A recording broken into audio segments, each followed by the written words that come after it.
Apple smashes through the $2 trillion mark, iOS 14 Beta 5 is released, and are the iPad Air and iPad Mini set to look like pros? This is the Apple Daily, where I break down the day's news, rumours and leaks so that you can stay right up to date with Apple. This is the Apple Daily.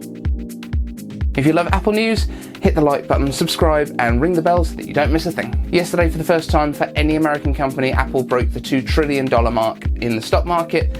A historic day, but what does it actually mean? Well, we've already done a huge video that breaks the whole thing down for you. You can find that over on our YouTube channel. I'll put it in the cards just up here. But the main thing to note is that it's only going to go higher. Based on the stock that people have on the 24th of August this year, Apple is going to split each share into 4 individual smaller shares, so it'll be a 4-on-1 split. Psychologically, that means that Apple stock seems way cheaper, more people buy it, and typically it's probably going to get about a 15% bump just from that. Expect a dip because iPhone sales are not going to hit the September quarter, they're going to hit the October quarter, so there will be a small dip, I would guess, when they announce those results, and then we're going to have a massive quarter for October to December. iOS 14 Beta 5 has now dropped as well. Beta 4 was kind of buggy compared to the others that we've had in the past. There were some little things like when you swipe down to get into a search window, you just get a black screen, things like that. But this seems to be far more stable.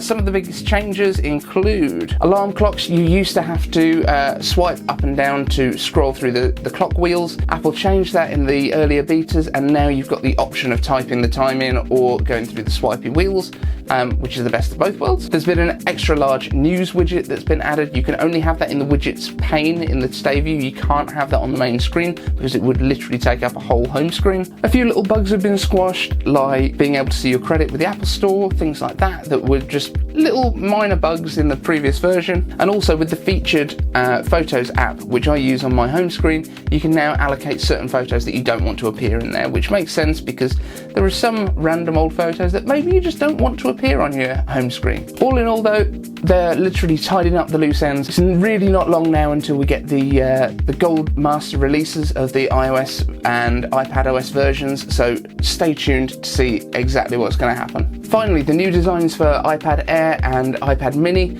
very much following the iPad Pro design language, because it looks like, especially for the iPad Air, they're going to reuse the old 11-inch iPad Pro chassis, perhaps remove things like ProMotion.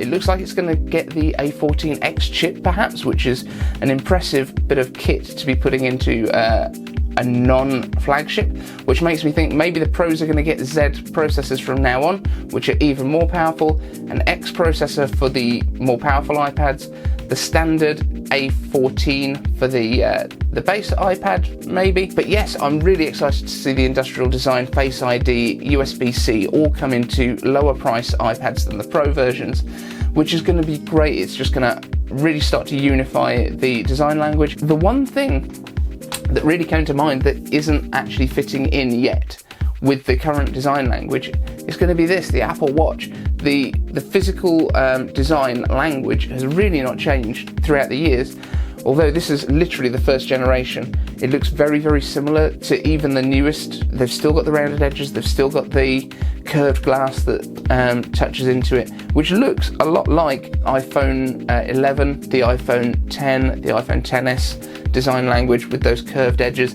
and even way back to the iPhone 6. If Apple is moving across to this chunkier, flat-sided iPhone 4-esque aesthetic that we can already see in the iPad Pro, is the Apple Watch itself going to be one of the last to adopt the slab sides?